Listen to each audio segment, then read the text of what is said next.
So hello everyone, welcome back on our YouTube channel इंडोलोगस।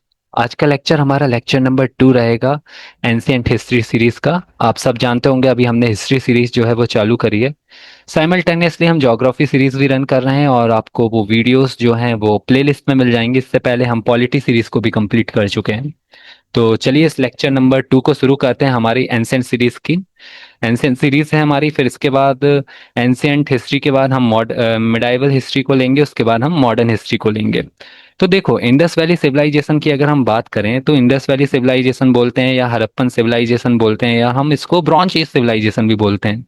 इसका time period approx approx 2500 BC से लेके 1700 BC या 1750 BC तक आ जाता है। ओके। और इसको नाम किसने दिया था ब्रॉन्ज एज सिविलाइजेशन? इसको नाम दिया था हमारा जॉन मार्शल ने। जॉन मार्शल कौन थे? John Marshall director general of archaeological survey of India थे। और लास्ट लेक्चर में हमने पढ़ा भी था कि first chairman of archaeological survey of India कौन थे? Alexander Cunningham. All right. So हम इसको बोल सकते हैं इंडस वैली सिविलाइजेशन या ब्रॉन्ज एज सिविलाइजेशन या हड़प्पन सिविलाइजेशन। अब ये ब्रॉन्ज एज सिविलाइजेशन नाम दिया था जॉन मार्शल ने, बट हड़प्पन सिविलाइजेशन मतलब इसकी डिस्कवरी किसने करी, इसके बारे में हम आगे पढ़ेंगे। पहले हम ये जान लेते हैं कि इसके कुछ इंपॉर्टेंट साइट्स हैं, आगे भी हम इंपॉर्टेंट साइट्स के बारे में पढ़ेंगे। बट पहले हम northern most site, southern most site, eastern most site या वेस्टर्न मोस्ट साइट के बारे में पढ़ लेते हैं। जैसे हमारा नदर्न मोस्ट साइट में क्या आ जाता है? हड़प्पा। नदर्न मोस्ट साइट में हमारा मांडा जम्मू एंड कश्मीर आ जाता है। आईवीसी की अगर बात करें, इंडस वैली सिविलाइजेशन की, सदर्न मोस्ट साइड में क्या आ जाता है? हमारा डायमाबाद, महाराष्ट्र का रीजन आ जाता है, महाराष्ट्र में पड़ता है ये। ईस्टर्न मोस्ट साइड में हमारा आलमगीरपुर कहाँ पड़ता है? यूपी में पड़ता है। और सुटका गेंडोर हमारा वेस्टर्न मोस्ट साइड है आईवीसी का, ये कहाँ पर पड़ता है? ये हमारा पाकिस्तान और ईरान की बॉर्डर साइड पे पड़ता है। ओके, पाकिस्तान और ईरान के बीच में बॉर्डर साइड में। अब देखो, हड़प्पन एज मतलब ये, इसको हम हड़प्पन सिविलाइजेशन क्यों बोलते हैं? क्योंकि इंडस वैली सिविलाइजेशन पहली बात तो वो सिंधु नदी के तट पर थी। और उसमें भी पहली साइट जो थी वो डिस्कवर हुई थी हड़प्पा, जिसको डिस्कवर करा था दयाराम सहनी जी ने 1921 में। ओके। और मोहनजोदड़ो या मोहनजोदारो को डिस्कवर किसने करा था? रखलदास बनर्जी ने 1922 में। इसको याद रखना, 1922। हड़प्पा को डिस्कवर करा था दयाराम सहनी ने 1921 में, और मोहनजोदड़ो को डिस्कवर करा था रखलदास बनर्जी ने, आर डी बनर्जी ने 1922 में। और इसके बारे में हम आगे भी पढ़ेंगे। जो क्विक फैक्ट्स दिए हैं इसको हम अर्बन सिविलाइजेशन भी बोलते हैं। अर्बन सिविलाइजेशन से मतलब है शहरी लोग जहाँ पर रहते थे। ओके। फ्लोरिश हुई ड्यूरिंग ब्रॉन्ज एज और one of the world's earliest urban civilisation है ये। वेल, अर्बन सिविलाइजेशन क्यों? क्योंकि यहाँ पर हमें ड्रेनेज सिस्टम बहुत अच्छे से देखने को मिल जाता था। बेक्ड ब्रिक्स रहती थी, मतलब पकी हुई ईंटें। और ग्रेनरीज थी, मतलब कि स्टोर करने के लिए हमारा जो भी फूड आइटम्स रहता था स्टोर करने के लिए। पीपल इंगेज इन ट्रेड, यहाँ की जो लोग थे वो ट्रेड में विश्वास रखते थे, ट्रेड करते थे, एग्रीकल्चर करते थे, एनिमल हस्बेंड्री करते थे, डोमेस्टिफिकेशन ऑफ एनिमल भी हमें देखने को मिल जाता था, है ना। और यहाँ पर कुछ फैक्ट दिया है, जैसे मोहनजोदड़ो का मतलब है mount of the death, mount of the death. और हड़प्पा का मीन्स है फोर्ट। आगे बढ़ते हैं।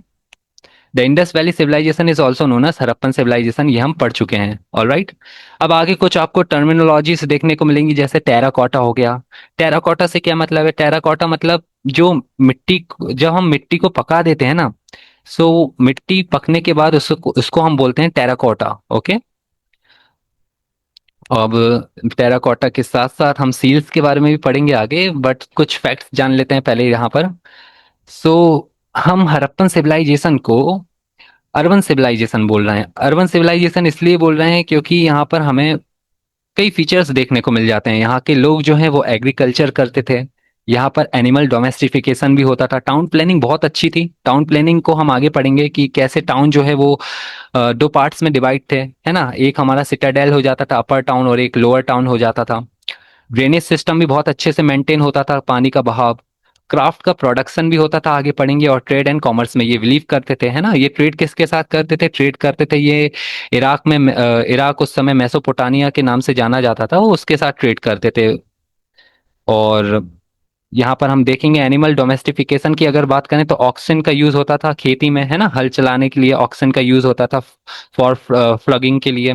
और कैटल में अगर बात करें, कैटल में पशुपालन में सीप का यूज होता था, गॉट का यूज होता था, बफेलो का, पिग का और बुल का यूज होता था। All right. ये बात याद रखना कि एविडेंस ऑफ हॉर्स या काऊ हमें नहीं मिला आईवीसी में। ये अक्सर क्वेश्चंस में पूछ लेता है कि आपको हॉर्स का एविडेंस मिला या नहीं। हमें एविडेंस ना तो हॉर्स का मिला ना तो काऊ का मिला। ऑलराइट, हम किन किन जानवरों के बारे में जानते थे? हम जानते थे ऑक्सन के बारे में, सिप के बारे में, गॉट के बारे में, बुफेलो के बारे में, पिग और बुल के बारे में। और हमें बोन्स भी मिली। किन किन जानवरों की बोन्स मिली? देखो, हमें डियर की बोन्स मिली, फिश की मिली, घड़ियाल मतलब क्रोकोडाइल की भी मिली, और फाउल की मिली। ऑलराइट। और यहाँ पर जो खेती है, हमने देखा ये लोग खेती करते थे। यहाँ पर कॉटन को ना, ग्रीक्स में कॉटन को एक टर्म दिया गया है, सिंडोन। ग्रीक्स में इसको, कॉटन को क्या बोलते हैं? Sindon. Greeks use the name sindon for cotton. अब देखो, खेती किस किस की होती थी? वीट की होती थी, बार्ले की होती थी, लेंटिल, मिलेट या राइस की होती थी। कॉटन को सिंडोन बोलते थे कौन? ग्रीक्स। यहाँ पर कुछ फैक्ट्स हैं। जैसे करंट में अगर हम बात करें, हड़प्पा और मोहनजोदड़ो दोनों अभी पाकिस्तान में आते हैं। और उसमें भी अगर हम स्पेसिफिक बात करें तो हड़प्पा जो है is in the Punjab province and Mohenjodaro is in the Sindh province. इसको याद रखना, स्टेटमेंट में पूछ लेता है ये। हड़प्पा और मोहनजोदड़ो करंट में तो हमारा पाकिस्तान में आ जाते हैं। हड़प्पा जो है वो अभी पंजाब प्रोविंस में आता है, और मोहनजोदड़ो जो है वो अभी सिंध प्रोविंस में आता है। ओके। अब देखो, सील्स के बारे में मैं आपको बता रहा था। सील्स से मेरा मतलब क्या है? ये हमारा जो है वो ट्रेड में यूज होता था, है ना? ट्रेड में हम इसको यूज करते थे। देखो, यहाँ पर कुछ लिखा भी है। Small curved stone seals were probably used to mark goods, containers और डॉक्यूमेंट्स। मतलब ये ट्रेड में यूज होती थी। और जैसे एक्सपोर्ट हो गया या इंपोर्ट हो गया, जो इराक रीजन, अभी जो हम जिसको इराक बोलते हैं, पहले वो मेसोपोटामिया के नाम से जाना जाता था, मेसोपोटामिया सिविलाइजेशन थी वहां पर। सो इंपोर्ट एक्सपोर्ट में ये सील का यूज होता था, है ना? अगर सील जो है वो ओपन है, मतलब कि उसको खोला जा चुका है। और वहीं पर हमें सील्स में कुछ एनिमल्स भी देखने को मिल जाते थे। कौन कौन से एनिमल? जैसे हमारा बफेलो हो गया, एलिफेंट हो गया, टाइगर हो गया, राइनो हो गया या डियर हो गया। इनको याद रखना है, इनको अक्सर क्वेश्चंस में पूछ लेता है आपको। सील्स में, आईवीसी की सील्स में कौन कौन से एनिमल्स देखने को मिल जाते हैं? बफेलो देखने को मिलेगा, एलिफेंट देखने को मिलेगा, टाइगर देखने को मिलेगा, राइनो और डियर भी आपको देखने को मिलेंगे। ऑलराइट, चलो अब आगे बढ़ते हैं। तो हमें यार एक और सील मिली, और उसको हमने टर्म दिया प्रोटोसिवा या पशुपति सील। क्यों? क्योंकि वहां पर हमें क्या देखने को मिलता है? देखो, यहाँ पर कोई बैठा है ना? और इसके अराउंड जो है, इसके अराउंड हमें एनिमल्स देखने को मिल रहे हैं।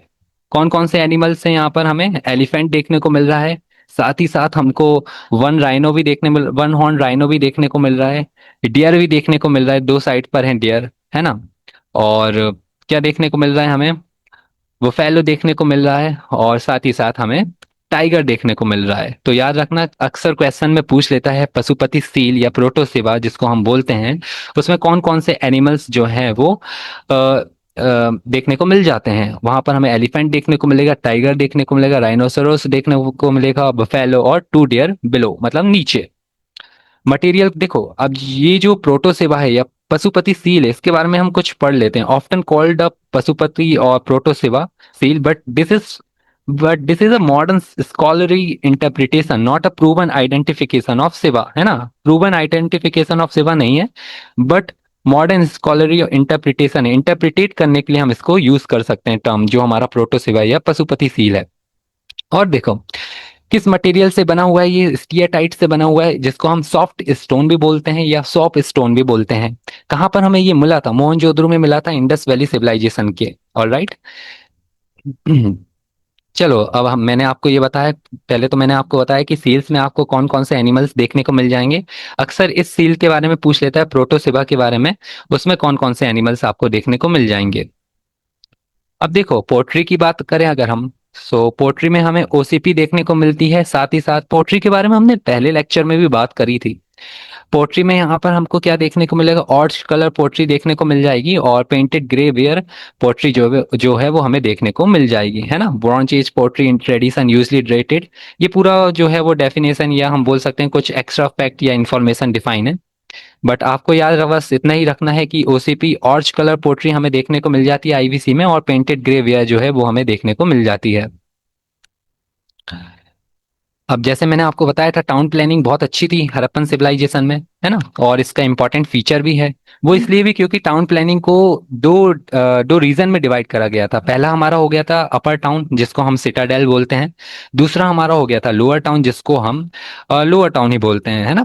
अब सिटाडेल का यूज क्यों होता था, देखो आपको यहाँ पर सिटाडेल देखने को मिल रहा है, ऑलराइट। और ये हमारा हो गया लोअर टाउन। लोअर टाउन जो है एज कम्पेयर टू सिटाडेल बहुत बड़ी रीजन में है। सिटाडेल जो है वो बहुत ही छोटे रीजन में है। बट सिटाडेल जो है ना, वहां पर रूलिंग क्लास पीपल रहते थे, मतलब जो रूल करते थे अमीर रहते थे, बहुत अच्छी उनकी फाइनेंशियल कंडीशन थी। और वन सिल्वाई इसी से हमें पता चलता है कि ये जो है हमारी आईवीसी या हड़प्पन सिविलाइजेशन, वो एक अर्बन सिविलाइजेशन थी। अब देखो लोकेशन क्या है इसकी, रेस्ट प्लेटफॉर्म मतलब कि ऊंची जगह पर, है ना। ऑफ्टन फोर्टिफाइड मतलब चारों ओर से घिरे हुए होते थे। स्ट्रक्चर की अगर हम बात करें, इंपॉर्टेंट पब्लिक बिल्डिंग्स हमें देखने को मिल जाएंगी। ग्रेट बाथ हमें देखने को मिलता था, ये आप देख रहे हो ग्रेट बाथ। आपने मोहनजोदड़ो फिल्म भी देखी होगी, जब वो तू है मेरा ये संसार सारा, है ना, वो सॉन्ग जब बजता है तो उसमें ग्रेट बाथ दिखाया गया है ना, सिटाडेल में ही था वो। ग्रेट ग्रेनरी भी हमें देखने को मिलेगी, जहाँ पर लोगों का जो है वो अन स्टोर रहता था, है ना, फूड जो था वो स्टोर रहता था, या फसल जो है वो वहां पर रखते थे। और इसका पर्पस क्या था, अगर हम बात करें सिटाडेल का मेन पर्पस क्या हो सकता है, हम अज्यूम क्या कर सकते हैं, अज्यूम हम ये कर सकते हैं कि पब्लिक रिचुअल्स के लिए यूज होता था, है ना। कुछ बड़ा ओकेशन है तो वहां पर कुछ पब्लिक गैदरिंग होती थी। और एडमिनिस्ट्रेटिव एक्टिविटीज के लिए भी यूज होता था। इंपॉर्टेंट क्वेश्चन यहाँ पर, एग्जैक्ट फंक्शन इज डिबेटेड, वास्तविक कार्य पर विद्वानों में मतभेद है। हाँ, ये तो चलता रहेगा क्योंकि अभी तक हमें एग्जैक्ट इन्फॉर्मेशन नहीं मिल पाई है ना इसके बारे में। लोअर टाउन की बात करते हैं।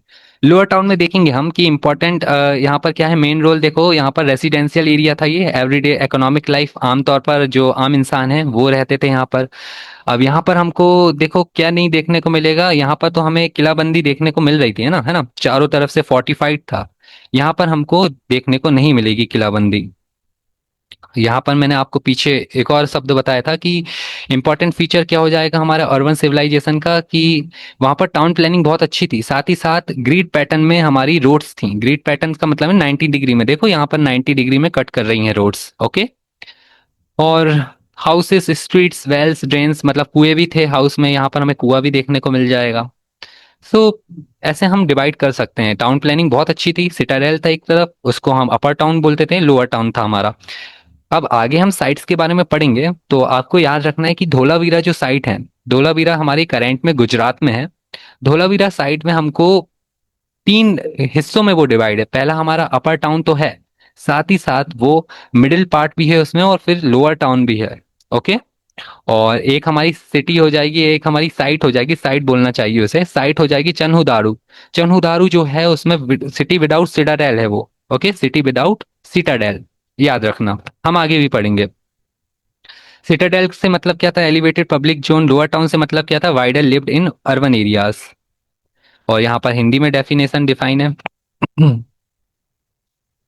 अब देखो ये आईवीसी के जो लोग थे वो ट्रेड काय में करते थे, ट्रेड करते थे, ये मैंने आपको पहले बताया। अब ट्रेड कैसे होता था वहां पर, देखो ये ट्रेड करते थे इराक में। करंट में जो रीजन है ना इराक का, उनको पहले हम मेसोपोटामिया सिविलाइजेशन जो है वो वहां पर देखने को मिल जाती थी। मेसोपोटामिया के लोग जो हैं वो इंडस वैली सिविलाइजेशन के लोग को मेलुहा बोलते थे, ओके। याद रखना, मेसोपोटामिया के लोग बोलते थे मेलुहा, किसको, इंडस वैली सिविलाइजेशन के लोग को।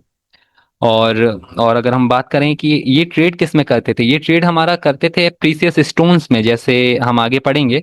जो हमारी जेडाइट स्टोन है, जेडाइट स्टोन जो हमें आसाम में मिली देखने को, दार्जिलिंग हडिंग एक जगह से।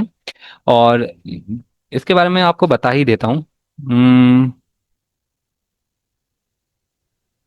सॉरी, यहाँ पर मैं इमेज को आई थिंक लगाना भूल गया। हाँ ये रहा, सॉरी। तो देखो ये लोग ट्रेड काय में करते थे, ये ट्रेड करते थे हमारा ग्रीन स्टोन जो रहता था ना, जेडाइट, जेडाइट हमें कहाँ पर देखने को मिला, आसाम में मिला, दार्जिलिंग हडिंग में, इसमें ट्रेड करते थे। और ये है क्या, ये क्या होता था, ये हमारा एक बहुत कठोर रहता था हरी रंग का पत्थर, जिससे टूल्स बनाने में जिनका यूज होता था, या सेल्ट्स बनाने में यूज होता था। सेल्ट्स के बारे में हमने लास्ट लेक्चर में पढ़ा था, ऑलराइट। अब देखो जेडाइट क्या है, jadeite finds are associated with Darjeeling हडिंग, आसाम, आसाम में हमें देखने को मिला। Suggesting exchange with north eastern India, do not write, हाँ यहाँ पर तो इन्फॉर्मेशन दी है, इसको आप इग्नोर भी कर सकते हैं। और ये लैपिस लजूली में भी ट्रेड करते थे। लैपिस लजूली, ये पूरी इंफॉर्मेशन है कहाँ से इंपोर्ट होती थी, कहाँ पर एक्सपोर्ट होती थी, किस रीजन के थ्रू होती थी। इतना याद रखने की आपको जरूरत नहीं है अगर वनडे एग्जाम के लिए प्रिपेयर कर रहे हैं। बट इतना याद रखिए कि लैपिस लजूली क्या था, और दार्जिलिंग हडिंग आसाम से हमें क्या देखने को मिल जाता है, जेडाइट स्टोन देखने को मिल जाता है। जो हमारा इंडस वैली सिविलाइजेशन था, वहाँ के लोग जो हैं वो ट्रेड करते थे मेसोपोटामियन सिविलाइजेशन के साथ, जो पहले कहाँ पर थी, इराक में थी। सील सेल क्राफ्ट, अब देखो सेल क्राफ्ट की अगर हम बात करते हैं, Harappan seals were used to mark goods, containers और डॉक्यूमेंट्स, पीछे हमने देखा। नागेश्वर बहुत इंपॉर्टेंट है, नागेश्वर गुजरात एंड बालाकोट, है ना, Baluchistan Pakistan, were important coastal shell working centres. मतलब ये सेल वर्किंग अगर आपसे पूछ ले सेल मेकिंग कहाँ पर होती थी, तो बालाकोट में होती थी और नागेश्वर गुजरात में।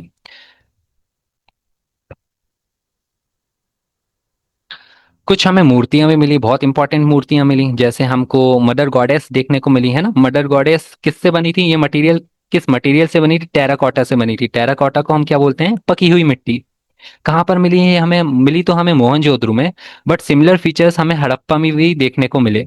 ओके, मदर गॉडेस की बात हो रही है, मदर गॉडेस की अगर हम बात करेंगे तो ये हमें कहाँ से देखने को मिल जाती है, मोहनजोदड़ो से देखने को मिल जाती हैं। अक्सर पूछ लेता है कि ये किस मटेरियल से बनी हुई है, तो टेराकोटा से बनी हुई है, बेक्ड क्ले से बनी हुई है। साथ ही साथ प्रिस्ट किंग की बात करें, प्रिस्ट किंग हमें कहाँ से मिले, प्रिस्ट किंग हमें मोहनजोदड़ो से ही मिले। और ये किस मटेरियल से बने हुए हैं, स्टियाटाइट से बने हुए, मतलब कि सॉप स्टोन हो गया, या सॉफ्ट स्टोन भी हम जिसको बोलते हैं, या इसको और एक और नाम से जाना जाता है, बियर्ड मैन, है ना, बियर्ड बस्ट या बियर्ड मैन, दाढ़ी वाला, अर्थ पुतला, अर्ध पुतला। अक्सर एग्जाम में इनकी हाइट पूछ लेता है। प्रीस्ट किंग की हाइट याद रखना 17.5 सेंटीमीटर, 17.5 सेंटीमीटर। और डांसिंग गर्ल की हाइट याद रखना, डांसिंग गर्ल यहाँ पर है हमारी 10.5 सेंटीमीटर। डांसिंग गर्ल हमें त्रिभंग मुद्रा में मिली, यहाँ पर लिखा नहीं है, मुद्रा पूछ लेता है एग्जाम में, वो हो जाएगी हमारी त्रिभंग मुद्रा। वो किस मटेरियल से बनी हुई थी, वो मटेरियल से बनी हुई थी ब्रॉन्ज से। Okay, made by lost wax casting, ये स्टेटमेंट में पूछ लेगा। लॉस्ट वैक्स कास्टिंग से कौन सी हमारी मूर्ति बनी थी, तो वो हमारा हो जाएगा डांसिंग गर्ल। कहाँ पर मिली, ये भी हमें मोहनजोदड़ो में मिली। अब यहाँ पर देखो, यहाँ पर इंपॉर्टेंट साइट्स हैं हमारी पूरी आईबीसी की, और साथ ही साथ किस नदी के तट पर वो स्थित थी और उनकी डिस्कवरी किसने करी, उनके इंपॉर्टेंट फीचर क्या क्या हैं, इनके बारे में पढ़ लेते हैं हम। यहाँ पर हमारा इंपॉर्टेंट हो जाएगा क्या, देखो इंपॉर्टेंट हमारा हो जाएगा, just a minute. Hmm, important क्या हो जाएगा, देखो हड़प्पा। हड़प्पा की किसने डिस्कवरी करी, हड़प्पा की डिस्कवरी करी दयाराम सैनी ने 1921 में। और रिवर या रीजन, नदी या क्षेत्र कौन सा लग जाता था, रावी नदी। ऑलराइट। चन्हू दारू की अगर बात करें, इंपॉर्टेंट फीचर क्या है, city without a Citadel. Harappa का इंपॉर्टेंट फीचर क्या है, 6 ग्रेनरीज हमें देखने को मिली वहां पर। देखो जब आपसे पूछ लेगा ग्रेट ग्रेनरी, तो वो हमें मोहनजोदड़ो में देखने को मिल जाएगी। बट आपसे अगर पूछे 6 ग्रेनरीज इन अ रॉ, तो वो हो जाएगा उसका राइट आंसर हड़प्पा। मोहनजोदड़ो की बात करें, ये इंडस रिवर सिंधु नदी के तट पर, इसकी डिस्कवरी करी आरडी बनर्जी ने 1922 में। सिटी विदाउट सिटाडेल कौन था, सिटी विदाउट सिटाडेल हमारा चन्हू था। ऑलराइट। और मोहनजोदड़ो से हमें बहुत सारी इंपॉर्टेंट चीजें मिली, जैसे ब्रॉन्ज डांसिंग गर्ल हो गया, स्टियाटाइट से बनी थी जो प्रीस्ट किंग की मूर्ति हो गई, मदर गॉडेस हो गए, ग्रेट बाथ हमें देखने को मिला, ग्रेट ग्रेनरी हमें देखने को मिली। लोथल करंट में हमारा गुजरात रीजन में आ जाता है, किस नदी के तट पर था ये, भोगवा, भोगवा नदी के तट पर था। किसने डिस्कवरी करी, देखो एस आर राव ने सर्वे करा 1954 में, और एक्सकेवेशन कब हुआ, 1955 से 1960 तक। इंपॉर्टेंट है ये लोथल, लोथल इसलिए इंपॉर्टेंट है क्योंकि यहाँ पर ये एंशियंट पॉट हुआ करता था, जो भी हमारा इंपोर्ट या एक्सपोर्ट हुआ करता था सील्स के थ्रू हुआ करता था, या प्रीसियस स्टोन जो हमने पढ़े पीछे, वो हमारा कहाँ से होता था, लोथल से ही होता था। लोथल एंशियंट पॉट था या डॉकयार्ड था, डॉकयार्ड था ये। इसमें एक इंपॉर्टेंट पॉइंट याद रखना, फायर अल्टर हमको देखने को मिल जाता है, ओके यहाँ पर। और डबल बरियल जो है, डबल बरियल मतलब एक आदमी के साथ उसकी वाइफ को भी दफनाया जाता था, वो हमें यहाँ पर देखने को मिलता है, कहाँ पर, लोथल में।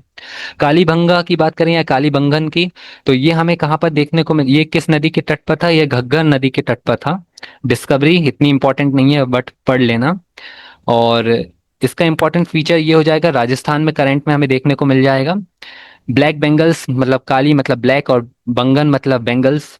यहाँ पर हमको फ्लाउट फील्ड्स देखने को मतलब जुते हुए खेत देखने को मिल जाते हैं। हाउसेस विथ वेल्स मतलब घरों में कुएं हुआ करते थे। और 7 फायर अल्टर्स इंपॉर्टेंट है। देखो लोथल में हमें क्या देखने को मिलेगा, लोथल में हमें देखने को मिल जाएगा फायर अल्टर्स। अगर आपसे क्वेश्चन में पूछ ले 7 फायर अल्टर्स हमें कहाँ पर को मिलेंगे, या जुता हुआ खेत हमें कहाँ पर देखने को मिलेगा, तो वो हमें हो जाएगा राजस्थान का कालीबंगन। ओके। और सुटका गेंडोर की अगर हम बात करें, सुटका गेंडोर कोस्टल सेटलमेंट के लिए यूज होता था, इतना इंपॉर्टेंट नहीं है ये। धोलावीरा मोस्ट इंपॉर्टेंट है इसलिए क्योंकि ये गुजरात में पड़ता है, और इसका मोस्ट इंपॉर्टेंट फीचर ये हो जाता है हमारा रिजर्वोयर हमको देखने को मिलता है ना, मतलब पानी को कैसे बचाना है, रिजर्वोयर पानी को बचाने के लिए देखने को मिल जाता है। और साथ ही साथ धोलावीरा एक ऐसी साइट थी आईवीसी की जो 3 हिस्सों में डिवाइड थी। अपर टाउन था वहां पर, मिडिल पार्ट था, और वहां पर लोअर पार्ट भी था, लोअर टाउन भी था। राखी गढ़ी हमें हरियाणा में देखने को मिल जाएगी। राखी गढ़ी घग्गर रीजन में पड़े जाता है ना। और राखी गढ़ी की अगर हम बात करें तो पूरे पूरे हमारे आईवीसी की, इंडस वैली सिविलाइजेशन की लार्जेस्ट हड़प्पन साइट थी ये, या लार्जेस्ट जो है इंडस वैली सिविलाइजेशन की साइट थी राखी गढ़ी। एक और इम्पोर्टेंट फीचर है राखी गढ़ी का, वो ये है कि टेराकोटा व्हील या टॉय हमें मिले यहाँ से। ओके। भिर्राना हमारा फिर से भिर्राना घग्गर रीजन में ही पड़ जाता है। सबसे पुरानी अगर आपसे पूछ ले आईवीसी साइट वो कौन सी रहेगी, भिर्राना। बनावली इंपॉर्टेंट है, Banawali Ghaggar region again. Lack of grid, देखो आईवीसी का एक इंपॉर्टेंट फीचर है, टाउन प्लानिंग बहुत अच्छी थी, 90 डिग्री पे रोड्स जो थी वो कट करती थी, बट हमें 90 डिग्री पर रोड्स कट करती हुई कहाँ पर नहीं मिली, है ना। आमतौर पर सभी साइट्स पर आईवीसी की 90 डिग्री पर रोड जो है वो कट करती थी, बट हमें बनावली जो थी, बनावली साइड पे ये लैक था, मतलब यहाँ पर हमें देखने को नहीं मिलता है, लैक ऑफ ग्रिड पैटर्न। रोपड़ की बात करें, रोपड़ हमारा सतलज नदी के तट पर आ जाता है, और यहाँ पर हमें देखने को मिलता है बरियल विद डॉग, है ना। अब देखो 3 चीजें याद रखना। कौन कौन सी 3 चीजें, लोथल डबल बरियल के लिए जाना जाता था। हड़प्पा जो है वो कफिन कॉफिन बरियल के लिए जाना जाता था, कॉफिन बरियल मतलब वो बॉक्स में दफनाते थे ना। और राखी गढ़ी सबसे बड़ी साइट थी। भिराना सबसे पुरानी साइट थी। और बनावली में लैक ऑफ ग्रिड पैटर्न हमें देखने को मिल जाता है, मतलब 90 डिग्री पर रोड्स जो थी वो कट नहीं करती थी। इंडस वैली सिविलाइजेशन की बात करें, वो स्क्रिप्ट जो थी वो पिक्टोग्राफिक स्क्रिप्ट थी, मतलब साइंस लुक लाइक ऑब्जेक्ट्स और लिविंग फॉर्म्स, साइंस मतलब वस्तुओं या जीवों जैसी दिखाई देती थी। इनको अभी तक हम डिसाइफर नहीं कर पाए हैं, मतलब समझ नहीं पाए हैं पूरी तरीके से। ओके, अनडिसाइफर्ड हैं ये अभी तक। राइटिंग डायरेक्शन भी पूछ लेता है आपसे, राइटिंग डायरेक्शन क्या होगी, इनमें जो राइटिंग डायरेक्शन रहती थी वो राइट टू लेफ्ट रहती थी, राइट टू लेफ्ट पढ़ी जाती हैं। तो ये आपके पूरे इंफॉर्मेशन हो गए। अब चलो क्वेश्चंस देख लेते हैं, क्वेश्चंस के थ्रू अगर हमें कुछ और जानने को मिलेगा तो देख लेंगे। तो चलो शुरू करते हैं इसको। Daimabad Harappan site is located in which state, पूछ रहा है दायमाबाद। देखो मैंने आपको बताया था दायमाबाद कौन सी साइट थी, सबसे सदर्न मोस्ट साइट थी। वो कहाँ पर हमें देखने को मिलती है, महाराष्ट्र में। अच्छा, किसी स्टूडेंट ने बोला था कि सर आप बहुत धीरे पढ़ाते हो, है ना। Sir is teaching eight 0.5 speed. तो इसमें मैंने कोशिश करी है कि थोड़ा जो है स्पीड को मेंटेन करा जाए, थोड़ा फास्ट पढ़ाया जाए। बाकी आप अपने साइड से जो है वो एडजस्ट कर लेना। दायमाबाद हमारी सदर्न मोस्ट साइड है ना, मैंने आपको बताया। Bank of the Pravara river. Where were the terracotta models of the plough excavated in Harappan civilisation, है ना। जुते हुए खेत हमें कहाँ पर देखने को मिले, देखो कश्मीर के बारे में हमने पढ़ा नहीं, अबरीनाल के बारे में हमने पढ़ा नहीं, इसका राइट आंसर हो जाएगा बनावली। बनावली फतेहाबाद हरियाणा में पड़ जाता है। डिस्कवर किसने करा था, डिस्कवर करा था आर एस विस्ट ने, R S Bisht. From which of the following Harappan site the evidence of ploughed fields has been found. जुते हुए खेत हमें कहाँ पर देखने को मिले थे, कालीभंगन, कालीबंगा या कालीबंगन राजस्थान, है ना। राइट आंसर हो जाएगा ऑप्शन नंबर सी। काली से मतलब है ब्लैक, और बंगा बंगा से मतलब है बेंगल्स। और ये इंपॉर्टेंट क्यों है, ये इंपॉर्टेंट इसलिए भी है क्योंकि हमें 7 फायर अल्टर्स यहाँ पर देखने को मिल जाते हैं। और केवल अगर आपसे अल्टर्स फायर अल्टर्स के बारे में पूछे तो वो हमारा हो जाएगा लोथल गुजरात का, बट अगर 7 फायर अल्टर्स के बारे में पूछे या हाउसेस विथ वेल्स के बारे में पूछे तो आपका हो जाएगा Kalibangan. Which of the following sites of the Indus valley civilisation is not on the bank of river Indus? Indus river पर नहीं है, कौन सी साइट नहीं है देखो, देखते हैं हम। मोहनजोदड़ो तो है, ऑलराइट। और रूपर, रूपड़, रूपड़ नहीं है, रूपड़ सतलज नदी के तट पर थी, Sutlej. The Harappan site Manda was situated on the bank of which river? Manda हमारी सबसे नदन मोस्ट साइट थी आईवीसी की, ये किस नदी के तट पर थी? ये हमारी थी, इसका राइट आंसर हो जाएगा चिनाब, जम्मू एंड कश्मीर में। Manda Jammu and Kashmir situated on the Chenab river, northern most site थी, डिस्कवर किसने करी थी? जेपी जोशी जी ने। The famous dancing girl statue of the Harappan civilisation was made using material? कौन से मटेरियल से बनी थी हमारी डांसिंग गर्ल? डांसिंग गर्ल किस किस पोस्चर में थी वो? त्रिभंग स्टाइल में, ओके, त्रिभंग मुद्रा में। और बात करें अगर इसकी, तो ये बनी थी हमारी ब्रॉन्ज से।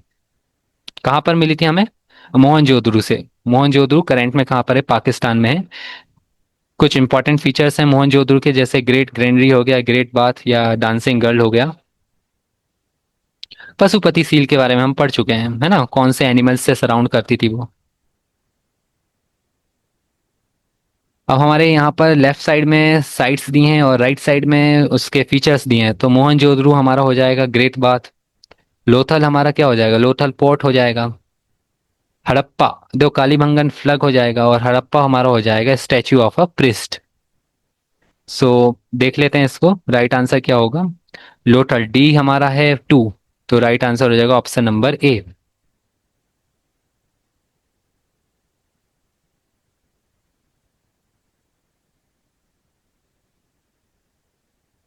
The Indus valley civilisation represented, क्या रिप्रेजेंट करती है? Bronze age civilisation. किसने नाम दिया था? कमेंट्स में बताना जरा।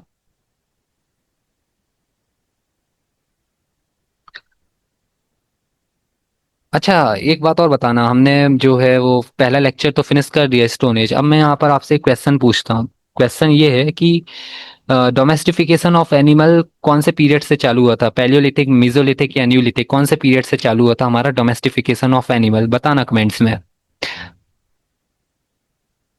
विच of the following is considered the largest Indus valley civilisation site in India? सबसे बड़ी साइट कौन सी है इंडिया में? राखीगढ़, है ना, आईबीसी में पूरी सबसे बड़ी साइट कौन सी है? राखीगढ़। कहाँ पर आ जाती है ये? हरियाणा में। हिसार डिस्ट्रिक्ट हरियाणा में। डिस्कवर किसने करी थी? सूरज ने करी थी, सूरज जी ने करी थी 1963 में। Who is credited with discovering the Harappa site in 1921? Harappa को किसने डिस्कवर करा? दयाराम सहनी 1921, मोहनजोदड़ो को R D Banerjee 1922। Who was the Director General of the ESI when the Indus Valley Civilization was first announced? कौन थे हमारे? जॉन मार्शल, जिनने नाम दिया था bronze age civilisation. What was the most distinctive feature of Harappan cities? सबसे distinctive feature क्या है? देखो, systematic town planning, town planning बहुत अच्छी थी, और हमको ग्रिड पैटर्न में 90 डिग्रीज पे रोड जो है वो कट करने को मिल जाते थे। ड्रेनेज सिस्टम भी था वहां पर, है ना। हाउसेस विथ वेल्स भी थे, मतलब कुएं भी थे घरों में।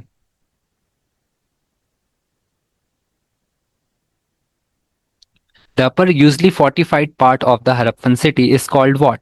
अपर पार्ट को क्या बोलते थे हम, जो कि किलाबंदी जहां पर हमें देखने को मिल जाती थी, और एरिया में जो है वो बहुत छोटा था? क्या? सिटाडेल, जहां पर जो है वो अपर क्लास के लोग रहते थे।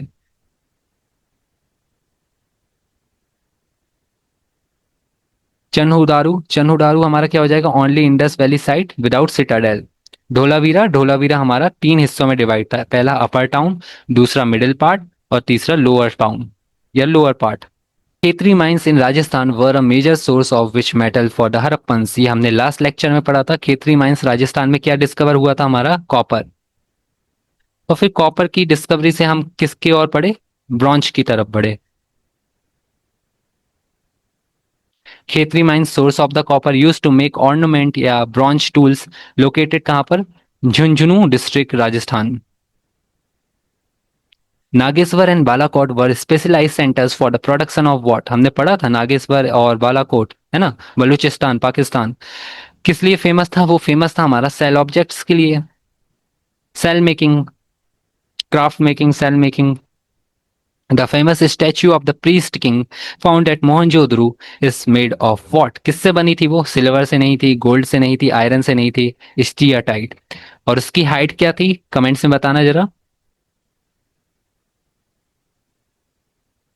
The direction of writing of the Harappan script is generally believe to be what? किस डायरेक्शन में हम लिखते थे? पहले तो उसमें पिक्टोग्राफिक स्क्रिप्ट का यूज हो रहा था, और किस डायरेक्शन में हम लिखते थे? Right to left.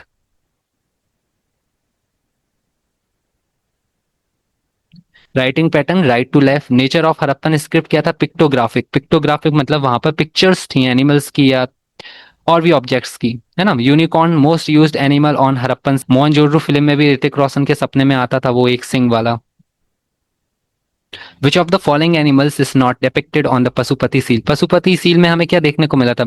वफेलो, elephant, tiger, rhino, dear, ये सब हमें देखने को मिले थे। क्या देखने को नहीं मिला था? हमें लॉयन देखने को नहीं मिला था।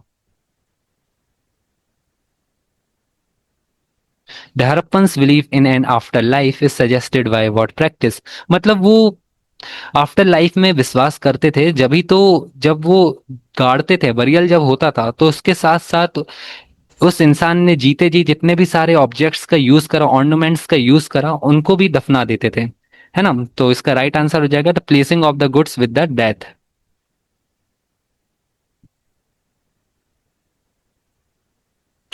The discovery of a double burial. Double burial हमको कहाँ पर देखने को मिलता था? लोथल में देखने को मिला था। हड़प्पा में कफिन कॉफिन बरियल हमें को देखने को मिला था, है ना। कॉफिन का बरियल मतलब बॉक्स में दफनाते थे। Located in Gujarat. Dockyard के लिए फेमस था ये। और फायर अल्टर्स हमको देखने को मिल जाते थे। The Harappan people did not seem to have knowledge of which animal? उन्हें नॉलेज नहीं थी, काऊ की नॉलेज नहीं थी और हॉर्स की नॉलेज नहीं थी। और ये हम पहले लास्ट लेक्चर में पढ़ चुके हैं, बुर्जो होम डॉग बुरियल फाउंड, है ना। गुफ्र कल के बारे में भी हमने पढ़ा था। सिंडोन ग्रीक्स ने बोला था कॉटन को। Which one of the following Harappan sites has yielded evidence of a wash basin in the toilet of a house? Wash basin का एविडेंस सबसे इंपॉर्टेंट है ये। इसका राइट आंसर हो जाएगा ऑप्शन नंबर ए, बनावली। बनावली में लैक क्या करता है? बनावली में लैक करता है 90 डिग्री, मतलब 90 डिग्री का जो ग्रिड पैटर्न है ना रूट्स का, वो लैक करता है, यहाँ पर देखने को नहीं मिलती है। बट हमें यहाँ पर वॉश बेसिन देखने को मिला। With this we are done with today's lecture. उम्मीद करता हूँ आज का लेक्चर आपको अच्छा लगा होगा। मिलते हैं नेक्स्ट लेक्चर में, लेक्चर नंबर 3 में, एंशियंट हिस्ट्री के।